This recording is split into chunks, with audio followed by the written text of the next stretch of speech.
Okay. Chapter 11.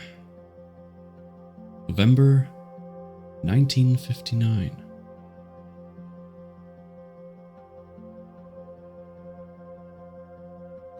Had I remembered everything? Were all my things packed? I opened the case yet again and carefully fingered each item.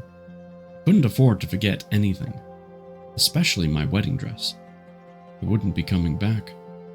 Not unless my family-in-law decided so. James was taking a hell of a lot on his plate. Not only would he be marrying a foreigner, but as an Anglican and marrying a Roman Catholic, he needed to attend classes to learn about the Catholic faith and promised to bring our children up as Roman Catholic too. At first, he'd been a bit dubious, explaining that he never had been into religion, whether Church of England or Catholic. However, if it meant me having a wedding in church with the priest blessing, then he was prepared to make an effort. The nerve-wracking part had been getting permission to marry. Being in the army, it was compulsory for James to obtain approval from the commanding officer of the Household Cavalry Regiment. Been pretty busy, too, with all the formalities. I'd written to Mama telling her of my planned marriage to James, and the special papers I needed from the church, stating I'd never married or been divorced.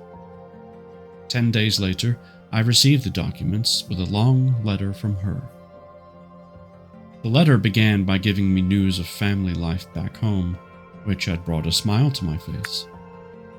Everyone was fine and happy for my upcoming marriage. I was a bit dubious about Papa's happiness, though. After all, he hadn't been the one to choose my husband for me. My smile had been short-lived. My throat had closed up when I turned the page. They weren't coming for the wedding. Deep down, I'd known all along, but a sparkle of hope still flickered in my mind. I guessed Papa wouldn't be present, and Mama, of course, wouldn't make the decision to come alone. When had she ever gone against my father's wishes? Besides, she said she had to look after the boys. She'd mentioned that she would be thinking of me and had sent me a keepsake. A notebook with all her thoughts since my departure. She'd poured her heart out onto paper, and those words had left me with an ache that still gnawed at me now. So much encouragement for my new life. Now, with all the necessary documents and the dress Florinda helped me make for my wedding, I stood ready to leave. It was only the beginning of November, yet because of church rules, I had to live in the parish of my marriage for 6 weeks before the publication of the bonds. James said I'd live with his family in Chilworth, a village in the county of Surrey. A 1.5-hour train ride from London, followed by a bus trip. I hadn't met James's parents, but his mother was anything like her son. She had to be a good person. She'd written to the authorities saying that she would take full responsibility for me until the wedding. Hope she wouldn't regret her promise. Bianca? Florinda asked, waiting patiently at the door of our flat. I turned and asked myself if her sorrowful face matched mine. Running into her arms, I hugged her tight. This had become a habit. All hugs and kisses since we'd arrived in England. A lot of energy lived in a hug, as if we were sending positive vibes to each other.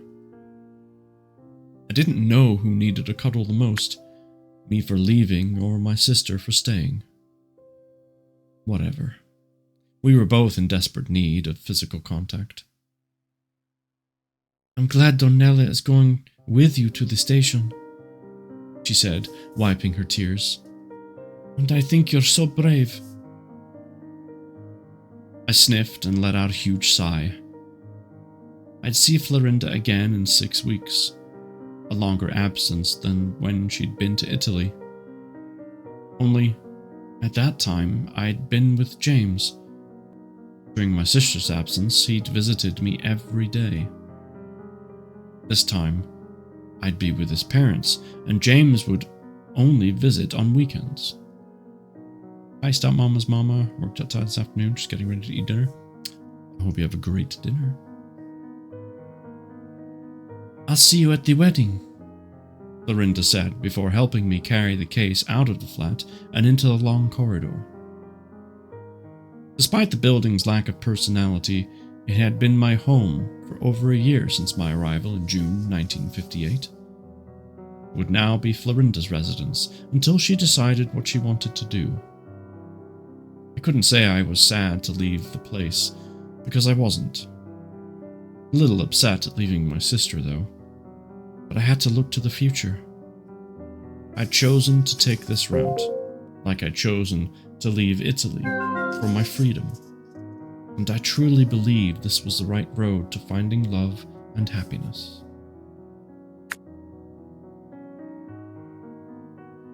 The train was running late, and I had a hard time trying to keep warm on the drafty platform.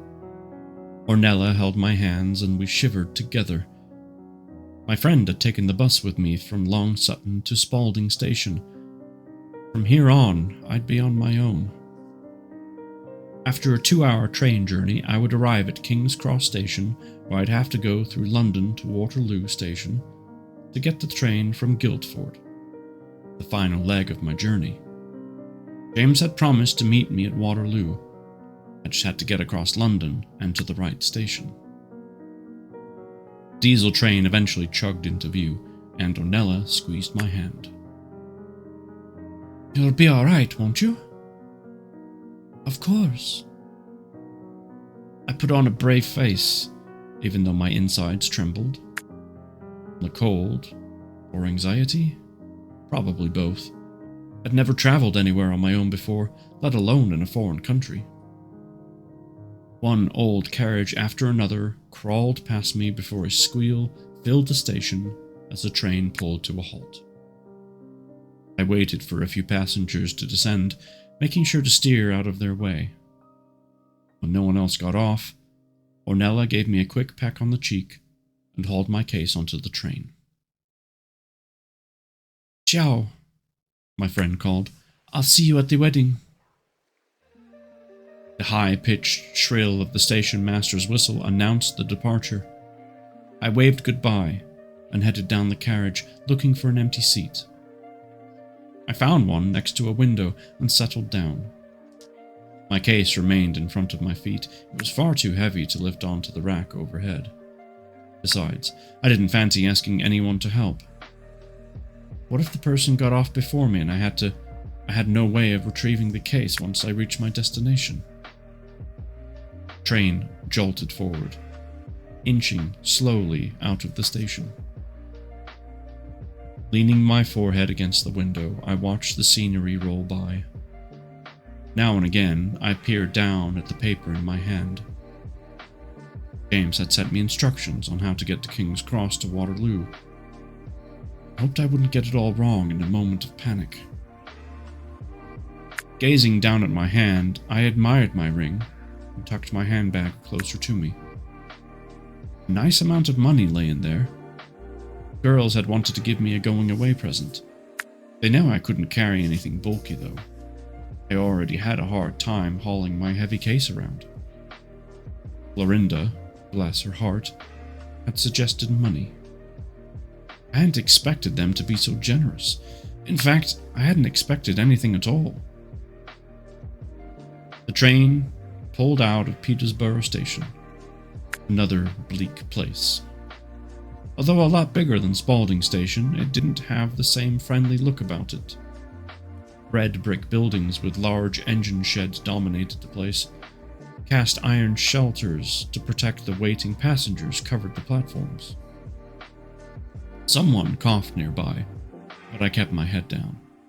Didn't want anyone sitting beside me. The man coughed again, and a cold sweat rolled over my body. Why did he have to insist? There were other empty places in the carriage. Why did he want to sit here? Without looking up, I came out with something in English. Please go. The man tapped an impatient foot on the ground. Was he going to stand there for the rest of the journey? Maybe I should change carriages. Bianca. I raised my eyes to find James towering above me. A choke caught in my throat, and I burst into tears. He grabbed my case and hauled it onto the rack before sitting next to me and wrapping an arm around me. I leaned in closer and wept against his chest until there were no more tears to shed. Feeling better? He asked after a while. I nodded. You frighten me. I not expect you in train now. He wiped my tears with the back of his hand. I was worried about you wandering around London trying to find the right station. Why you not say is James? I think is a bad man. James let out a little snort. I wanted to surprise you. Aren't you happy to see me? Of course, but I frightened first. Sorry, love. I should have known better. I didn't understand all he said, but I did catch the sorry, love part. I not look nice now, I said, taking a mirror out of my handbag and staring at my face. James buried his face in my neck. You'll always be beautiful to me.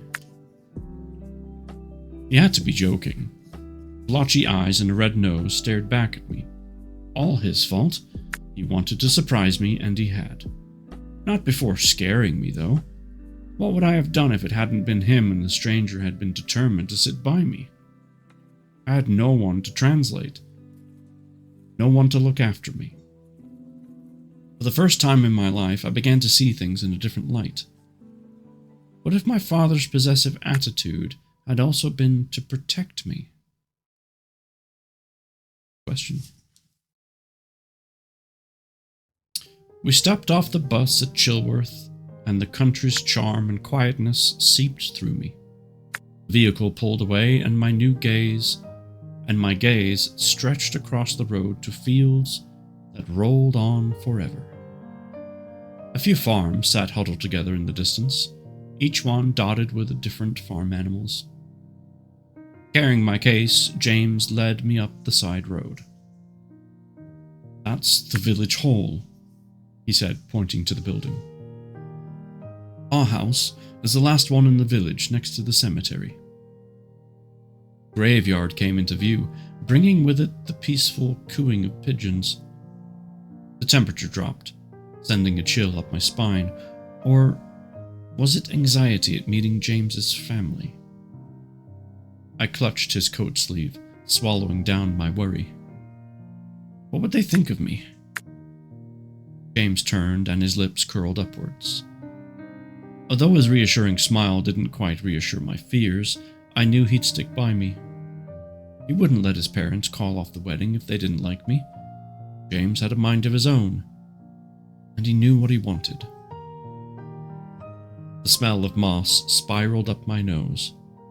Now and again, the cool breeze brought the fragrance of damp earth and straw, reminding me of Zia Maria's country house in Kobara, where I used to spend most of my holidays with her chickens and stubborn goat. We arrived in front of a red brick house, not as big as I'd imagined. In fact, a lot smaller than my house back home. It looked homely, just as well. It would be my home for at least the next 6 weeks.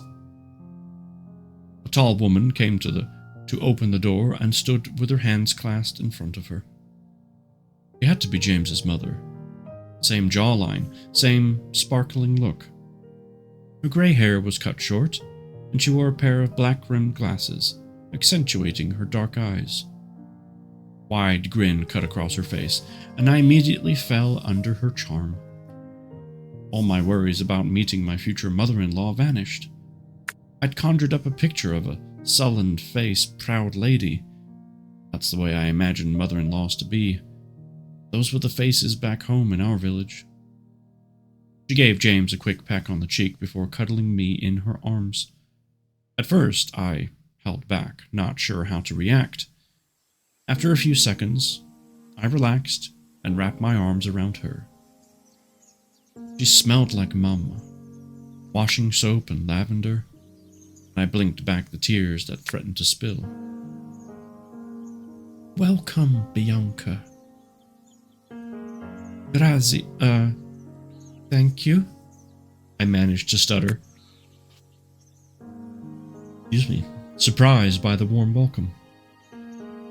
I followed James and his mother into the living room where the rest of the family waited. This is my father, James said, pointing to a man showing an air of authority. Pleasure, I said, taking his outstretched hand. His sharp blue eyes and weak smile softened his features, yet there was no messing this person around. His determined handshake said it all. My brother, John. Hello, sister-in-law, he joked, and in his smile and bright eyes, a younger version of his father stood out. He took my hand and gave it a long, warm shake. Finally, my youngest sister, Pam. A pretty teenager with an ampish smile came up to me, and like her mother, gave me a long hug. I took to her immediately, hoping we'd get along. My other 3 sisters don't live here anymore, James said, holding out onto my hand. They're married. You'll meet them and the families at the wedding. I'm happy to be here, I said, and I meant it. The house was all smiles and laughter. Each person spoke in a warm, quiet voice. No shouting, no sulking, and no fighting. So unlike my home in Italy. Emotional warmth flooded the place. Warmth that came from each one of them. Something about this family comforted me. Each person needed a harbor, a place to attach themselves for a while. Mine was here. 2 weeks had passed since my arrival, and I began to pick up more English, especially with Pam.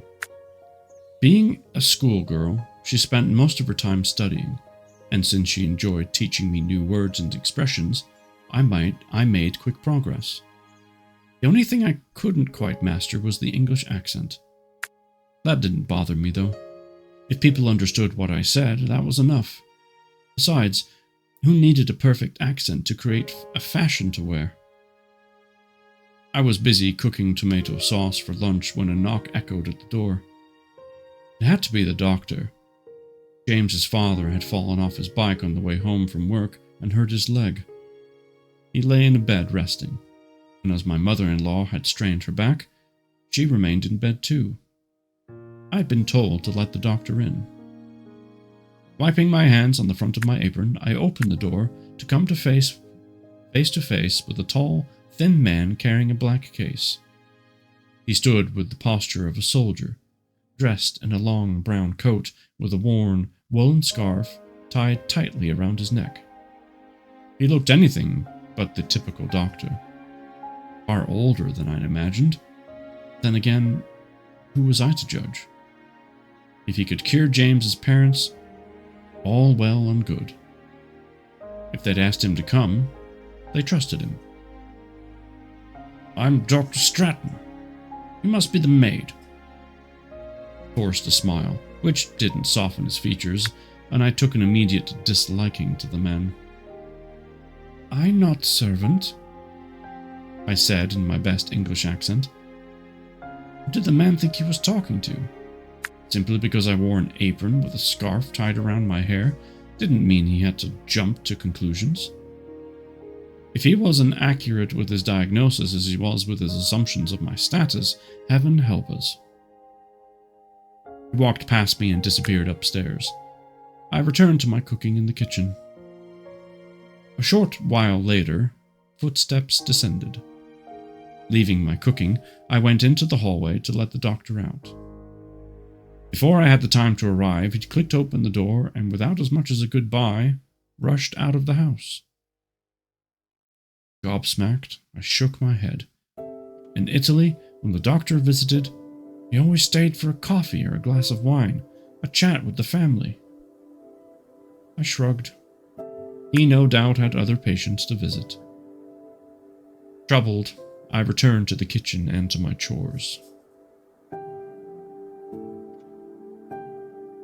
Another knock sounded on the door 3 days later, and this time James's mother answered it. Her back had recovered. Not well enough to carry out all the housework, but good enough to be out of the bedroom. I was glad to have her around. The house was lonely without anyone to talk to. Heavy footsteps approached, and she appeared with a policeman hot on her heels. He was here for me. I knew why. Ever since I'd arrived in England and any change in address had to be reported to the police. This would continue until my marriage.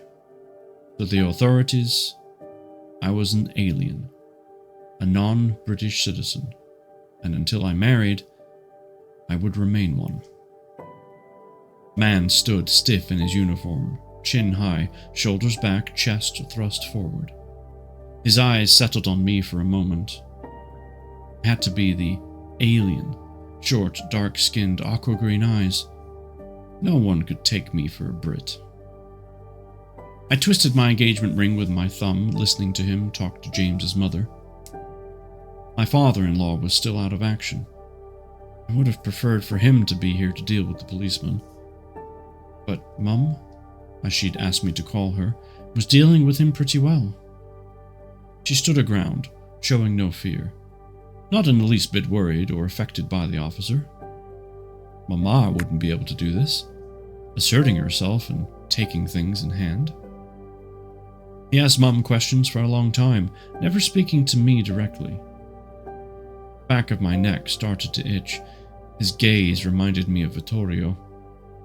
A face that conveyed secret knowledge, and his direct eye contact gave me the impression that he was a superior to others. Nevertheless, I was a human being. Not something to be talked about as if I didn't exist. Unlike my brother, though, the policeman never raised his voice or showed any animosity. In fact, his calm nature made me reconsider my first impression. He was only doing his job, even though I didn't like his checking up business one bit. Since arriving in England, the police checked regularly on the girls, made sure we were still in the country and we were all right. So, you see, she'll stay with us. Or she's still with us, James's mother said, in bringing me out of my reverie. A hint of sarcasm tinted her voice, and I hoped the incident wouldn't get her arrested for being rude. Apparently satisfied, the policeman saluted and left the house. I ran to the window and watched him stride down the garden path to the front gate. After placing his helmet securely on his head, he mounted his bicycle and pedaled away. Don't worry, Bianca. It's routine, my dear. She approached and patted my back. Admiration flowed through me. Back home, only the men spoke with other men. They never let the women get involved with matters other than household chores. I raised my head and met her smile. She had a mischievous look in her eye, one I liked, but I hope one day I will be as assertive as her. This woman oozed confidence, and I could see myself confiding in her or asking for advice. Maybe now was the time to let this woman in on my secret. It weighed so heavily on my chest that it started to choke me. Mum? I said in a quiet voice. Yes, my dear? I tell you something. Please not to tell James. A puzzled look settled on her face, and I immediately regretted starting up the conversation. What is it, Bianca? I had to go on with my confession. Too late to back down and say nothing. Was I doing the right thing by telling her? I have money. What do you mean, you have money? I pulled 2 envelopes out of my apron pocket and opened them. My mother-in-law's eyes widened. That's a lot of money, Bianca. Yes. One envelope is money from girls in factory. This envelope is money Mama give me for emergency. I closed the envelopes and pushed them deep into my pocket. If James do bad things or my marriage not work, I return to Italy. Is my ticket home. My stomach tensed. What would she think of me? James was working hard and paying his parents for my keep while I had my money. I hoped she'd understand my position and realize that I'd never hurt James. But for the moment, I felt I needed some kind of safety net. She pinched at the skin on her throat. James isn't like that, she said, hurt showing in her eyes. But if it rests your mind, I'll keep your secret. She rubbed my arm and placed a kiss on the top of my head. I'm glad you feel you can trust me. I took her hand and kissed it. This woman was one hell of a lady.